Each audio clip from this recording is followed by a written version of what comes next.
Il y a plusieurs dizaines d'années, quand les pionniers de la pêche sous-marine s'aventurèrent dans ces nouveaux et fascinants milieux, la première approche fut pointée directement sur la proie. Mais même si les poissons à l'époque étaient beaucoup plus nombreux et moins malins d'aujourd'hui, les résultats, à cause des équipements primitifs, n'étaient pas enthousiasmants. Pensez seulement aux très lourds fusils à ressort qui lançaient des flèches tellement lentes que l'œil humain n'avait aucun problème pour en suivre la trajectoire.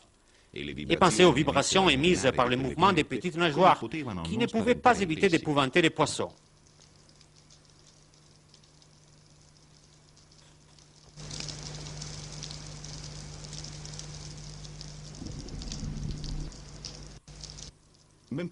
Bientôt, on s'apercevait que c'était plus simple d'approcher les proies à l'intérieur des trous. Et pendant un bon moment, presque la totalité des captures était réalisée dans les endroits cachés et dans les fentes des rochers. Après plusieurs années, on découvre l'agachon, une technique révolutionnaire. Les pêcheurs s'immobilisent sur les fonds en attendant que les poissons s'approchent. Avec l'agachon et la continue amélioration des équipements, on commençait à réaliser aussi les premières captures des dentis.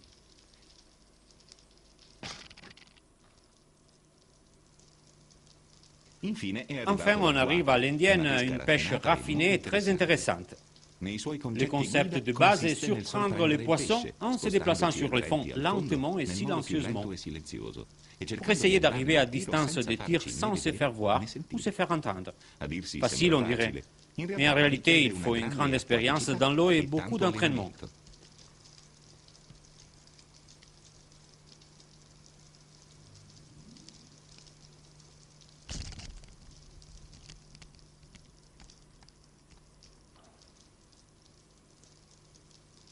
Et la pêche à la coulée, où est-ce qu'elle est finie? Naturellement, elle n'a pas disparu. Nous tous, plus ou moins, nous avons continué à réaliser des captures avec cette technique. Toutefois, on en parle très peu. Les magazines spécialisés ont dédié fleuve des mots à l'agachon, à l'indienne et à la pêche au trou. Mais presque jamais on parlait de la pêche à la coulée, qui est donc considérée aujourd'hui en général une pêche peu productive, peut-être trop simple pour fonctionner. Moi, je pense au contraire que dans notre sport soit fondamental et important savoir bien faire même les choses faciles. Attention, je ne veux pas dire que la pêche à la coulée soit en absolu la plus efficace. Mais sans doute, il s'agit d'une pêche facile et agréable, qui sait nous faire cadeau d'amusement et d'émotion en même temps. Par contre, il faut essayer et réessayer, car dans sa simplicité, cette pêche présente des mécanismes à affiner et des mesures à respecter.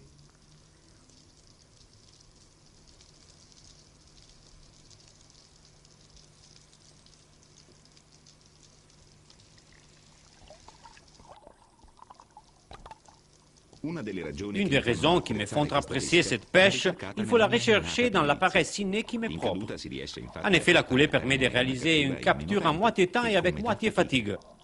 Normalement, on plonge seulement quand on est sûr, après avoir repéré la proie, quand on est en surface.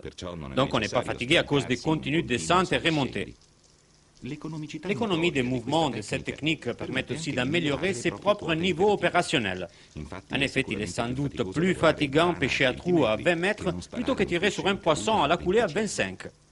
Le fait d'être presque toujours en contact visuel avec les poissons rend cette technique très captivante. Et même le tir, à cause des difficultés souvent présentes, donne une grande satisfaction.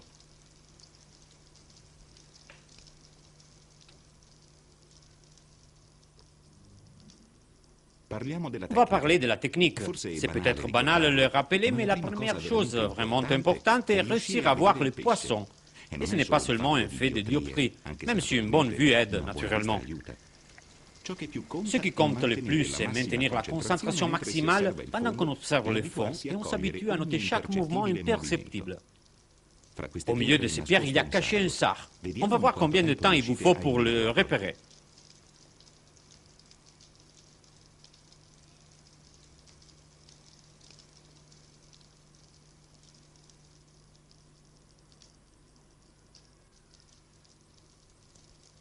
Ce petit mouvement de la nageoire pectorale le trahit.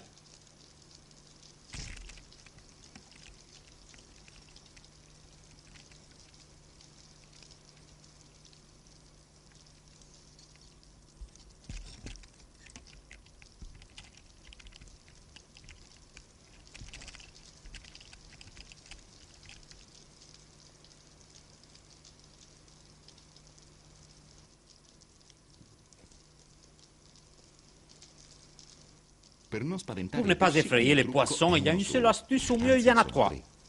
Descendre doucement, très doucement, encore plus doucement. Facile à dire, un peu moins facile à faire.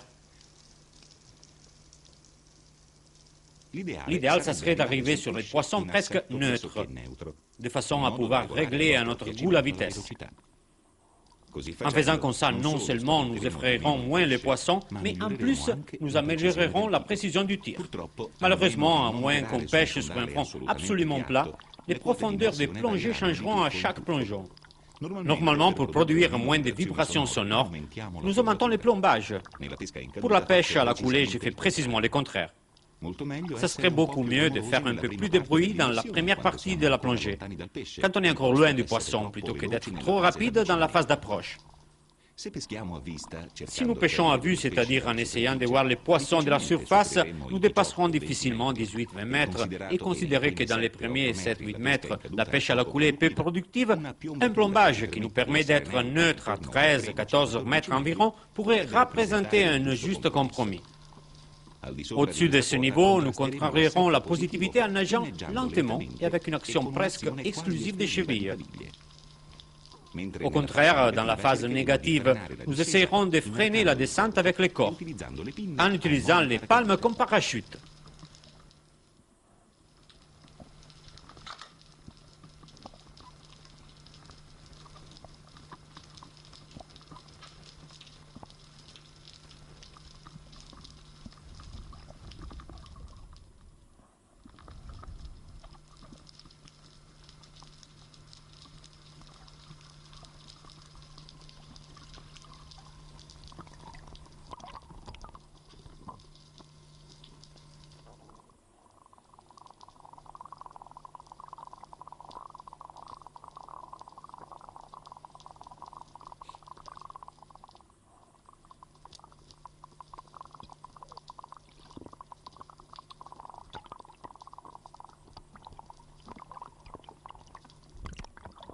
Cette technique, comme nous verrons, elle n'est pas seulement efficace avec des poissons petits ou moyens, mais elle donne des excellents résultats aussi avec des proies de grandes dimensions. Début juillet, c'est une splendide matinée avec l'eau très limpide, et je retrouve sur ce sec une vieille connaissance. L'été dernier, j'avais déjà tenté inutilement la capture. Et aujourd'hui, à tout ce qui semble, il n'a aucune intention de m'accorder la moindre confidence. Il s'éloigne avec calme, tout en restant toujours à distance de sûreté, en montrant ainsi de très bien connaître les dangers du pêcheur.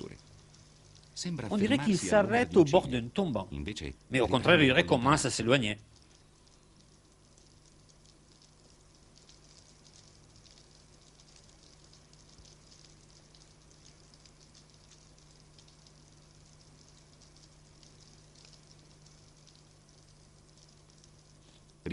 Une fois remonté en surface, je perds les contacts visuels avec les poissons. Même cette fois-ci, je n'ai pas eu de chance.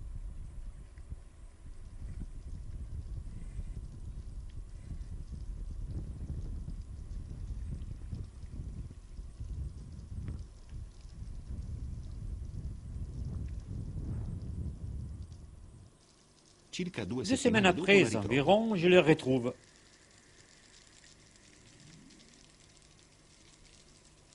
Je tente une coulée en essayant de me maintenir sur sa verticale en suivant ses déplacements. Mais il augmente légèrement la vitesse et il arrive facilement à s'échapper. Je sais que j'avais aucune possibilité de